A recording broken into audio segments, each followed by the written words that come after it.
৭১ যারা আল বদর, রাজাকার, আল শামস ছিল, স্বাধীনতা যুদ্ধের বিরুদ্ধে যুদ্ধ করে দেশের ৩০ লক্ষ লোককে হত্যা করতে যারা সহযোগিতা করেছিল, সেই স্বাধীনতা বিরোধী শক্তি আজকে দেশে পলিটিক্স করতে পারবে কিনা এইটার গণভোটটা আগে হোক। যারা ১৯৭১ সালে রাজাকার, আল বদর ও আল শামস ছিল, যারা মুক্তিযুদ্ধের বিরোধিতা করেছে, দেশের বুদ্ধিজীবীদের হত্যা করেছে, মা বোনদের ধর্ষণ করেছে এবং হানাদার পাকিস্তানি বাহিনীকে সেই নৃশংসতায় সহায়তা করেছে, তাদের উত্তরসূরিরা এই দেশে রাজনীতি করতে পারবে কিনা তা নির্ধারণে আমি গণভোটের দাবি জানাচ্ছি।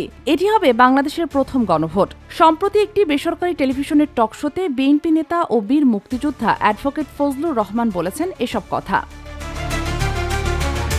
তার এই মন্তব্য রাজনৈতিক অঙ্গনে নতুন আলোচনার জন্ম দিয়েছে। টকশোতে ফজলুর রহমান আরও বলেন, আমার দলের প্রতি অনুরোধ, ভুল পথে হাঁটা উচিত নয়, কারণ ভুলের পর ভুল করতে করতে একসময় সবকিছু শেষ হয়ে যায়। এখন থেকেই স্পষ্টভাবে বলা দরকার যে গণভোট হবে।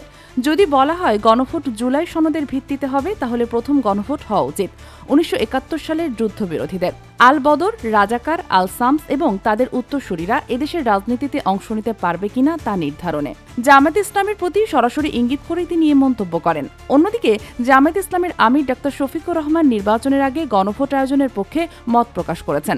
তিনি মনে করেন, আগামী জাতীয় সংসদ নির্বাচন জাতির ভাগ্য নির্ধারণ করবে। তাই ফেব্রুয়ারির নির্বাচনের আগে জুলাই সনদের আইনি ভিত্তি নিশ্চিত করতে গণভোট আয়োজন জরুরি। তবে বিএনপি এখনই গণভোটের আলোচনায় যেতে নারাজ। দলটির মত, জুলাই সনদ বাস্তবায়নের গণভোটে সম্মতি দেওয়া কৌশলগতভাবে সঠিক সিদ্ধান্ত ছিল না।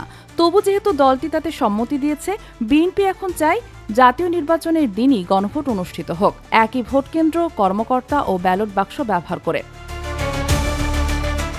বিএনপি নেতাদের মতে আলাদা দিনে গণভোট আয়োজন নির্বাচন প্রক্রিয়াকে ব্যাহত করতে পারে এবং দলের উপর রাজনৈতিকভাবে নেতিবাচক প্রভাব ফেলতে পারে। তাদের আশঙ্কা, জামায়াতে ইসলামী গণভোটের ফলাফলকে বিএনপির বিরুদ্ধে ব্যবহার করতে পারবে এবং নেতিবাচক প্রচারণা চালাতে পারে। Sheikh Masuma, daily hour, Bangladesh.